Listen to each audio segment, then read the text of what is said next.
স্বামীকে প্রেসার দিতে দিতে, মানসিক কষ্ট দিতে দিতে স্বামীকে বুড়া বানায় ফেলে দিয়েছে।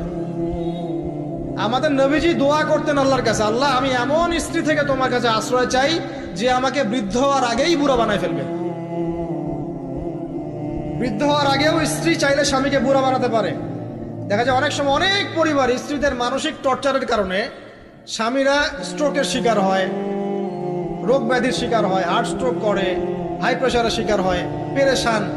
দিনের জন্য কাজ করা তো দূরের কথা, দুনিয়া সামলাতে তার সারাদিন চলে যায়। এই নারীরা কি হাজারা আলাইহিস সালামের মতো? যখন এমন নারীরা ঘরে ঘরে তৈরি হবে তখন দেখবেন আদর্শ পরিবার ঠিকই গঠিত হবে। তো বিয়ে করলে এ ধরনের মেয়েকে করবেন। রূপের সৌন্দর্য দেখে, টাকা পয়সা দেখে আর অন্যান্য বিষয়গুলো দেখে এত বেশি ইমপ্রেসড হওয়ার দরকার নেই। আপনি দেখবেন দিনদারিতা আছে কিনা। এবং দিনদারিতা কিন্তু শুধু